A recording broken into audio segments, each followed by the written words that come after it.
Captain Marcus Torres woke up to the taste of metal in his mouth and the familiar weight of restraints around his wrists. The room was too bright, too clean, and definitely not on Earth. The last thing he remembered was the flash of blue light that had engulfed his team during their routine patrol in Afghanistan. Well, well, the primitive finally awakens. The voice came from somewhere above him, speaking in perfect English with an accent he couldn't place. Torres kept his eyes closed, using an old Green Beret trick to gather information before revealing consciousness. I know you're awake, human. Your species has such predictable biological responses. Torres opened his eyes and found himself looking at what could only be described as a walking stick insect. The creature stood 8 feet tall, with 4 arms and compound eyes that reflected the harsh lighting. Behind it, 2 more similar beings operated what appeared to be control panels covered in symbols that hurt to look at. Where are my men? Torres kept his voice steady, professional. Never show weakness to the enemy. Ah, you mean the other specimens? They're being processed for study. You should feel honored, Captain Marcus Torres of the United States Army Special Forces. You and your team are the first humans the Galactic Council has successfully captured alive. The alien moved closer, its compound eyes studying him like he was an insect pinned to a board. I am Research Director Zix341 of the Vorthak Empire. Your species has been problematic for our expansion plans. Torres tested his restraints without making it obvious. Energy bands, not physical chains. The examination table he lay on was some kind of metal that felt warm against his back. The room had one visible door and no windows, but there were ventilation grates near the ceiling that might be large enough for a person to crawl through. Problematic how? Keep them talking. Intelligence gathering was second nature. Zix341's mandibles clicked in what might have been laughter. Your kind appeared on our sensors barely 200 of your years ago. A single planet, no space travel, fighting among yourselves with crude chemical explosives. We classified Earth as a level 2 primitive world, suitable for strip mining once you inevitably destroyed yourselves. The alien moved to one of the control panels, touching symbols with precise movements of its 4 hands. A holographic display appeared, showing Earth from space, with red markers indicating major cities. But then something remarkable happened. In less than one of your centuries, you went from riding animals to splitting atoms, from wooden ships to orbital stations. The Council had never seen such rapid advancement. Torres kept his face neutral, but inside he felt a spark of pride. Humanity had always been adaptable, always been survivors. Even that wasn't too concerning, Zix341 continued. Rapid advancement often leads to self-destruction. We simply updated our timeline and waited. But your species did something unprecedented. The hologram changed, showing various scenes of human cooperation. Scientists working together, international space stations, disaster relief efforts. You began working together instead of destroying yourselves. Wars became smaller, more localized. Technology sharing increased. This was unexpected. The alien turned back to Torres, its compound eyes reflecting his image dozens of times. When your first probe reached Proxima Centauri, the Council decided intervention was necessary. But every scout ship we sent disappeared. Every observation post went dark. We couldn't understand how a species that had barely left its home system could detect and neutralize our technology. Torres allowed himself a small smile. Humanity's paranoia and military innovation had served them well. The Council decided to study your warriors directly. We've been monitoring your military transmissions for months, learning your languages, identifying your elite units. Your Green Berets appeared to be among your finest specimens. Specimens? Torres let a little anger seep into his voice. We're people, not lab rats. Are you? Zix341 moved closer again. Your brain scans show neural patterns we've never encountered. Your muscle density is twice what it should be for a gravity well your size. Your reflexes exceed those of species that evolved on high-gravity death worlds. The alien gestured to the holographic display, which now showed comparative biological data between humans and various alien species. Most species the Council encounters are specialists. The Vorthak are intellectual but physically weak.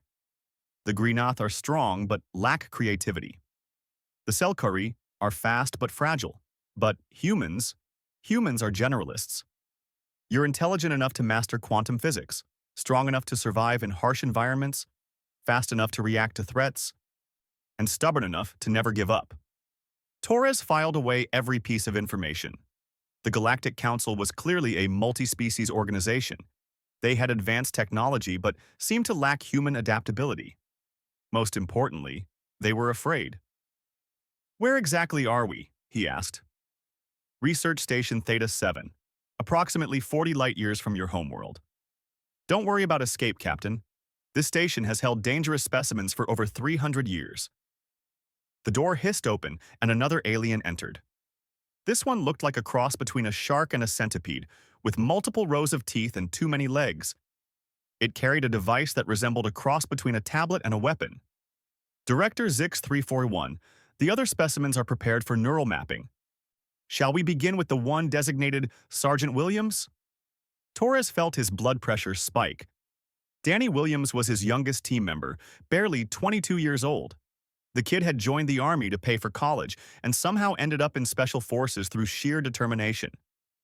"Begin the procedure," Zix-341 said, without looking away from Torres. "I want to understand how their pack bonding affects combat effectiveness." "Wait," Torres kept his voice calm. "What kind of procedure?" "Neural mapping. We insert microprobes into the brain to monitor thought patterns during stress responses. The subject rarely survives, but the data is invaluable." Torres tested his restraints again, more obviously this time. The energy bands held firm, but he noticed they were controlled by the panel the shark centipede creature was operating. "You said we were the first humans you'd captured alive. That means you've captured others before." "Observed" would be more accurate.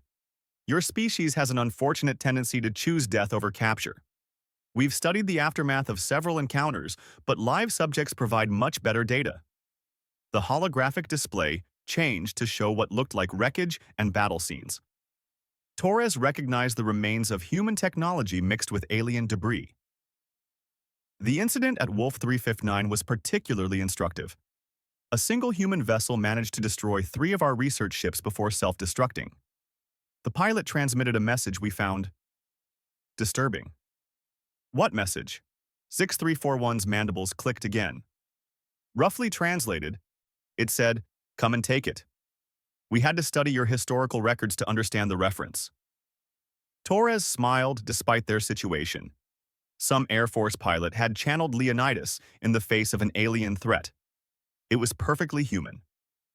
The Council believes that by studying your warriors, we can understand the source of human adaptability and resilience. Once we decode your strengths, we can either replicate them or develop countermeasures. The alien moved to another control panel, and Torres felt a slight vibration in the examination table. "But first, we need to understand how your neural networks function under extreme stress. The procedure we're about to perform on your team member will provide valuable baseline data." Torres made his decision. He'd gathered enough intelligence, and Danny Williams wasn't going to be anyone's guinea pig. Time to see just how effective these alien restraint systems were against human ingenuity. "Before you start cutting into my soldier's brain, maybe you should consider something." "And what would that be?" Torres looked directly at the compound eyes, letting the aliens see the predator that lived behind every human's civilized exterior. "You said every scout ship you sent to human space disappeared. You said every observation post went dark. You said your research vessels got destroyed by a single human pilot." He paused, letting the words sink in. "Did it ever occur to you that maybe you're not studying us? Maybe we're studying you?" Zix-341's entire body went rigid. "Explain." "You've been monitoring our transmissions for months, right?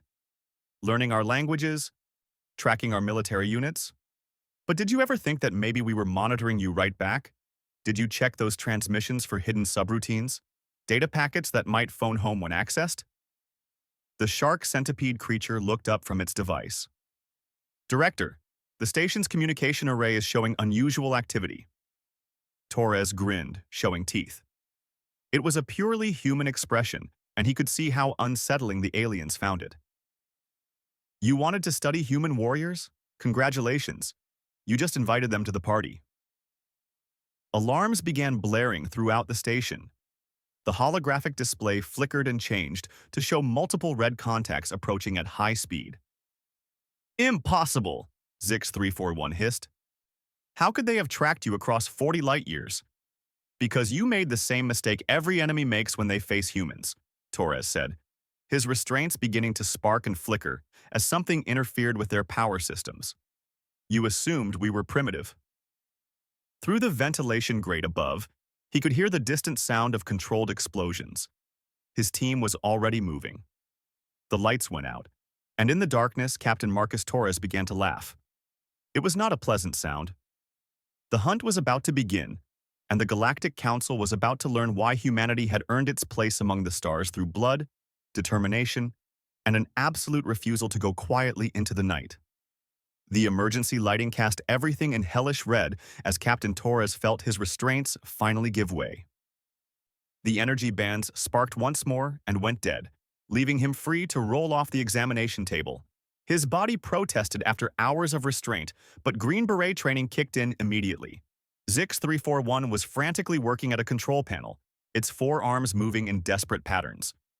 The shark centipede creature had dropped its device and was speaking rapidly into what looked like a communication unit. Neither was paying attention to their now free prisoner. Torres moved like a shadow, muscle memory taking over. 20 years of special operations had taught him to assess, adapt, and act in seconds. The examination room contained several pieces of equipment that could serve as weapons, but first he needed to find his team. Security protocols are failing across multiple sections, the shark creature reported in panic. Something is interfering with our control systems. Torres smiled in the darkness. The interference wasn't random. Sergeant First Class Maria Santos, his communications specialist, had a gift for electronic warfare that bordered on the supernatural. If she was free, she'd be turning the station's own systems against its operators. He grabbed a surgical instrument that resembled a high-tech scalpel from a nearby tray. The alien metal felt strange in his hand, but the weight and balance were similar to a combat knife. It would do. Director, the shark creature continued, we're receiving reports of explosions in Detention Block C. Multiple security teams are not responding. Zix341's compound eyes reflected the red emergency lighting like mirrors. Impossible. The specimens were sedated and secured in maximum containment. Torres decided it was time to educate these aliens about human resilience. He stepped forward, just outside the range of the emergency lighting. You made a critical error in your research, he said, his voice cutting through the chaos of alarms and panicked alien chatter. Both creatures spun toward the sound, finally realizing their prisoner was no longer restrained. You studied our technology, our communications, our tactics, but you never understood the most important thing about human soldiers. Torres took another step forward, letting the red light catch his face. We never stop fighting. The shark creature raised its device, which Torres now realized was definitely a weapon. But 20 years of combat experience gave him advantages these researchers couldn't comprehend. He moved before the alien could aim, closing the distance in a heartbeat. The makeshift blade found the creature's throat before it could fire. Alien blood splattered the floor as Torres rolled away from the falling body and came up in a combat crouch. Zix341 made a sound like breaking glass and reached for another control panel. Torres threw the bloodied scalpel with precision that would have made his drill instructor proud. The blade embedded itself in the alien's shoulder, causing all four arms to spasm. Now then, Torres said, advancing on the wounded researcher, let's discuss the location of my men. Before Zix341 could answer, another explosion shook the station. This one was much closer, and Torres recognized the signature. C4, probably fashioned from improvised materials. Master Sergeant Jake Rodriguez, his demolitions expert, was apparently having fun. Detention Block C, Level 7, Zix341 gasped. Please, your species is savage beyond. We're not savage, Torres interrupted, pulling the scalpel from the alien's shoulder. We're thorough. He moved to the control panel Zix341 had been operating. The symbols were incomprehensible, but the layout suggested basic functions. Trial and error would have to do. The first combination of symbols he tried opened what looked like a ventilation system. The second triggered some kind of cleaning cycle. The third unlocked the door. Torres grabbed the shark creature's weapon and examined it quickly. Energy-based, probably a stun setting and a kill setting. The controls were simple enough.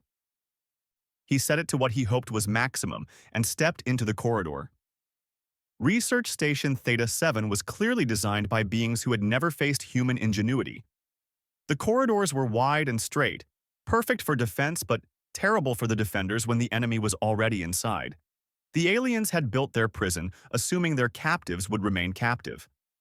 Torres made his way toward what he hoped was Detention Block C, following the sounds of combat and destruction. The station's layout was logical enough, with main corridors branching into specialized sections. He encountered two more aliens along the way. Both were technicians fleeing from the explosions, and neither were armed. He let them go. Killing non-combatants wasn't the Green Beret way. The first sign that his team was indeed free came when he found Sergeant Williams crouched behind an overturned piece of equipment, methodically field-stripping what looked like an alien rifle. "Danny," Torres called softly. The young soldier spun, weapon raised, then relaxed when he saw his captain. "Sir, man, am I glad to see you." Status report. Santos hacked their systems about 10 minutes ago, turned off life support in the security sections and opened all the detention cells. Rodriguez has been playing with their power grid, and I've been collecting party favors. Williams gestured to a small pile of alien weapons and equipment. Casualties? None on our side. Can't say the same for the research staff. These things aren't soldiers, Captain. They're scientists playing with something they don't understand. Another explosion echoed through the station, followed by the sound of running footsteps and alien voices raised in panic. How many hostiles? Best guess? Maybe 50 total on this level. Most of them are running toward the escape pods. The security teams tried to organize a response, but Santos fried their communication system. They can't coordinate. Torres nodded. Classic special operations doctrine. Create chaos, divide the enemy, eliminate their ability to organize resistance. Where are Santos and Rodriguez? Santos is in what looks like their main computer core, 3 levels up. Rodriguez is having way too much fun in their power plant. I think he's trying to figure out if he can make this whole station go boom. Objectives? Williams pulled out a device he'd clearly taken from one of the aliens. I've been mapping the station layout. There's a hangar bay with what look like escape ships. Santos thinks she can hotwire one of them. Can we trust alien technology to get us home? Probably not. But Rodriguez found something interesting in the power plant. They've got human tech integrated into their systems. Torres raised an eyebrow. Human tech? Looks like salvage from those ships they mentioned. Our quantum drives, our navigation computers, our weapon systems.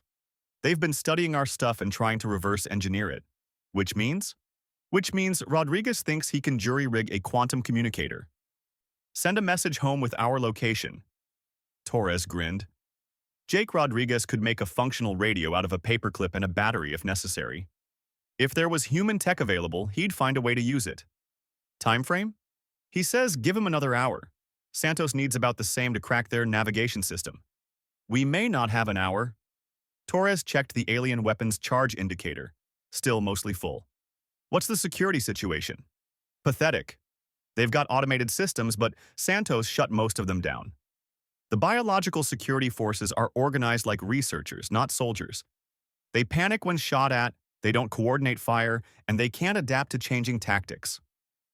As if to emphasize the point, another group of alien voices echoed from a nearby corridor, raised in what sounded like an argument about evacuation procedures. They're abandoning the station. Looks like it. Whatever Santos did to their systems has them convinced we're about to blow up everything, which, to be fair, we might. Torres considered their options. They could try to escape with stolen alien technology, hoping it would get them close enough to human space for rescue. Or they could complete their improvised mission and ensure that humanity got intelligence about the Galactic Council's capabilities and intentions. Change of plans, he decided. We're not leaving yet. Sir, these aliens want to study human warriors. Let's give them a comprehensive education. Williams, I want you to secure the hangar bay and prep an escape route. Santos continues working on communications and navigation. Rodriguez gets that message sent home. And you, Captain. Torres picked up another alien weapon from Williams' collection and checked its charge. I'm going to have a conversation with the station commander about the terms of our surrender. Williams stared at him. Our surrender, sir? Relax, Sergeant. I said the terms of our surrender. I didn't say we were actually surrendering. Understanding dawned on Williams' face, and he grinned. Roger that, Captain. One comprehensive education coming up. Torres made his way deeper into the station, following the signs and symbols toward what looked like a command center. The alien's panic was working in his favor. Security teams that should have been coordinating searches were instead focused on evacuation procedures. Technical staff were more concerned with saving research data than stopping escaped prisoners. He found the command center exactly where logic suggested it would be, at the center of the station, with multiple levels of access control and security barriers, all of which had been helpfully disabled by Santos's electronic warfare. The station commander turned out to be another insect-like creature, though this one was covered in what looked like decorative scarring and wore some kind of ceremonial armor. It was surrounded by a dozen staff members, all talking at once in overlapping alien languages. Torres stepped into the command center and fired a single shot from the alien weapon into the ceiling. The energy blast left a smoking crater and got everyone's immediate attention. Good evening, he said politely. I'm Captain Torres, United States Army Special Forces. I believe you have something that belongs to me. The station commander made a sound like grinding metal and raised what were apparently its hands in a gesture of surrender. Excellent, Torres continued. Now, let's discuss how this is going to work. Commander Vex Prime of Research Station Theta-7 had overseen the capture and study of dangerous species for over 2 centuries. He had contained acid-spitting predators from the death world Karak-9. He had successfully sedated psychic parasites from the Void Nebula. He had even managed to study a live sample of the crystalline entities that had consumed 3 entire star systems. None of that experience had prepared him for humans. The being standing before him looked deceptively ordinary. Average height for its species, standard bipedal configuration, no obvious natural weapons or armor. But Vex Prime's tactical scanner was showing readings that made no sense. The human's heart rate was steady despite being surrounded by enemies. Its stress hormones were elevated but controlled. Most disturbing of all, its brain activity suggested active strategic planning rather than fear or desperation. You want to discuss terms? Vex Prime asked in carefully practiced English. You are one being surrounded by my entire command staff. Captain Torres looked around the command center with what appeared to be mild interest. Actually, I count 14 of you, and given the tactical situation, I'd say the odds are about even. Tactical situation? Torres smiled, and Vex Prime felt his carapace tighten involuntarily. Human facial expressions were unsettling enough in recordings. In person, they were genuinely frightening. Let me bring you up to speed, Commander.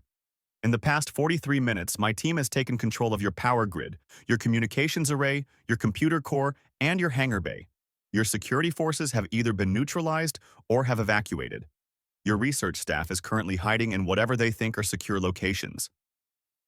Vex Prime's tactical display confirmed most of what the human was saying.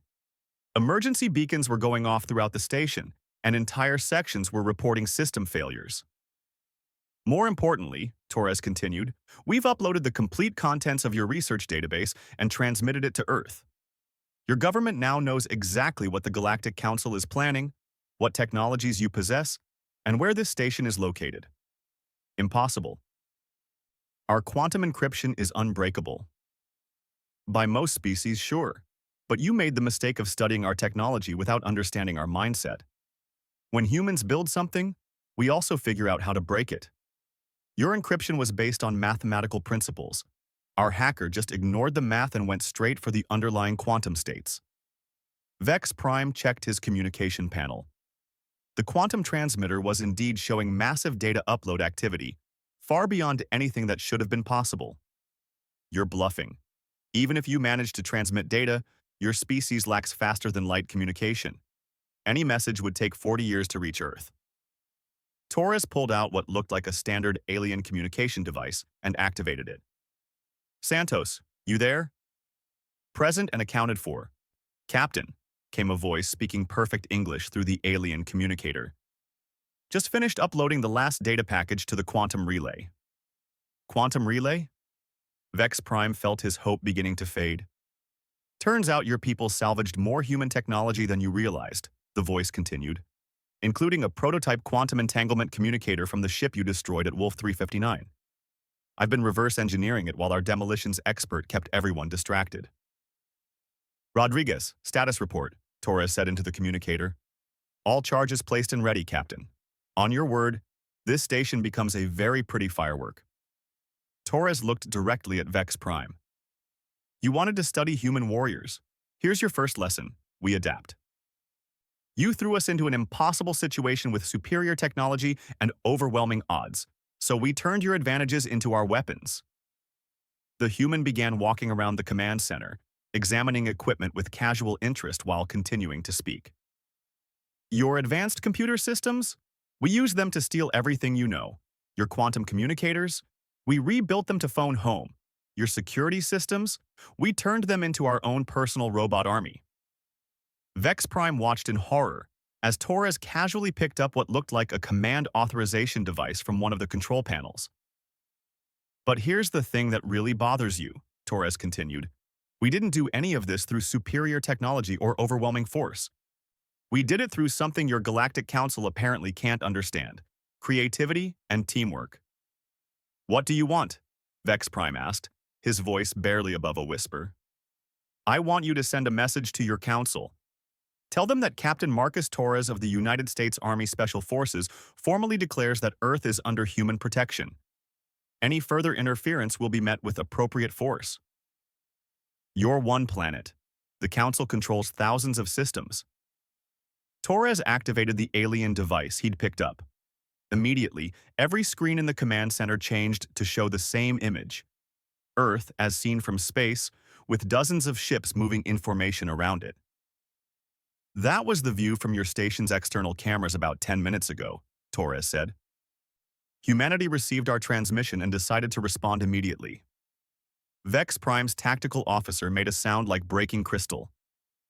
Commander, our sensors are detecting massive quantum wake signatures, multiple ships transitioning to faster-than-light travel, heading directly for this position.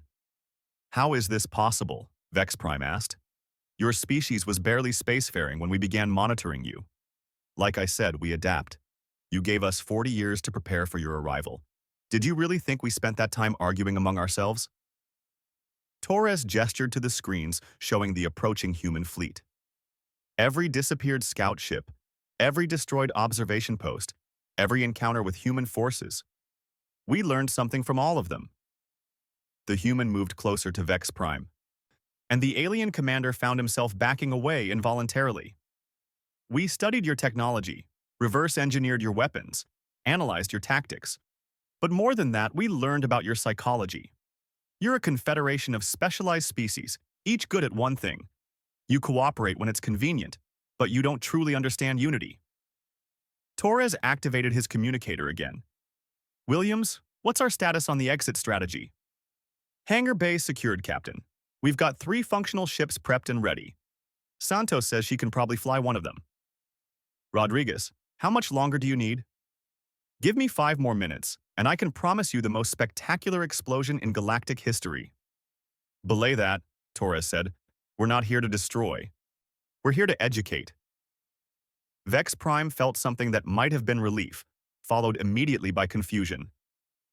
You're not going to kill us? Commander, we're soldiers, not murderers. Our job is to neutralize threats to humanity, not commit genocide. Torres smiled again, but this time it seemed almost friendly. Besides, we need you alive to deliver our message. The human walked back to the center of the command center and addressed the entire room. Here's what's going to happen.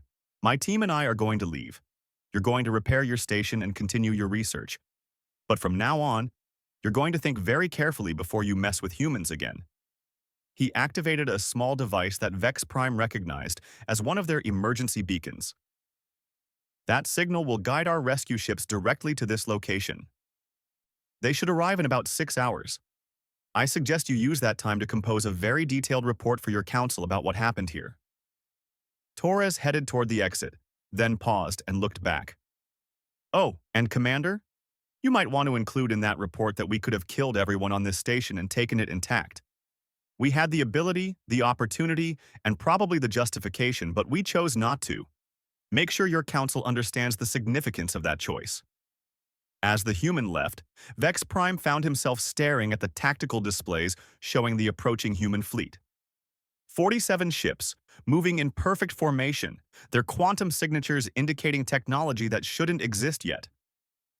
His communication officer looked up from her panel. Commander, we're receiving a general broadcast from the lead human vessel. They're requesting permission to conduct rescue operations. Requesting permission? Yes, sir.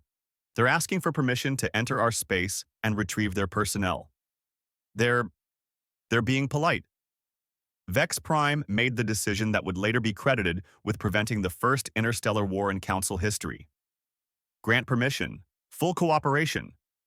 3 hours later, Vex Prime stood in the station's observation deck and watched as human shuttles conducted the most professional military operation he had ever witnessed. No unnecessary force, no collateral damage, no threats or intimidation. They simply retrieved their personnel and left. But not before delivering medical supplies for the injured station staff and technical assistants to repair the systems that had been damaged during the escape. The lead human ship transmitted one final message before departing. Research Station Theta-7. This is Admiral Sarah Chen, Commander of Task Force Alpha. Captain Torres has briefed me on your situation. Please inform your council that humanity is prepared to discuss formal diplomatic relations at their earliest convenience. We believe there is much our species could accomplish together. As the human fleet disappeared into quantum space, Vex Prime began composing his report to the Galactic Council. It would be the most important document in galactic history, and he knew it. The first line read, Council members, I regret to inform you that our assessment of human military capability was inaccurate by several orders of magnitude. The second line, I recommend immediate diplomatic contact. The third line, we are no longer dealing with a primitive species. We are dealing with equals who have chosen to be friends rather than conquerors. We should be grateful. 3 weeks later, the Galactic Council voted unanimously to establish formal diplomatic relations with Earth. The vote was 247-0, with no abstentions. The motion was seconded by the representative from the Vorthak Empire, who noted in his statement that any species capable of turning a maximum security research facility into a training exercise while simultaneously demonstrating restraint and professionalism is exactly the kind of ally the Council needs. Captain Torres received the Distinguished Service Cross and a promotion to Major. His citation read, in part, for extraordinary heroism and tactical excellence in the face of overwhelming odds, and for single-handedly preventing an interstellar conflict through the application of superior strategy and diplomacy. He framed the citation and hung it in his office, right next to a photo of his team standing in front of the alien ship they had borrowed for the trip home. Master Sergeant Rodriguez was reportedly heard saying that it was the best training exercise he'd ever participated in, though he was disappointed they didn't get to blow up the space station. Sergeant Santos was recruited by the newly formed Human Galactic Technology Exchange Program, where her skills at ignoring the math and going straight for the quantum states revolutionized interstellar communication. Sergeant Williams completed his college degree and went on to become one of the first human ambassadors to the Galactic Council. And somewhere in the classified archives of the United States Army Special Forces, there exists a training manual titled Unconventional Warfare in Non-Terrestrial Environments, authored by Major Marcus Torres. The first page includes a simple warning. Remember, the enemy always underestimates human adaptability.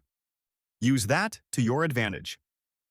The Galactic Council learned to call it the human factor, the unpredictable variable that made humans simultaneously the most dangerous and most valuable allies in known space.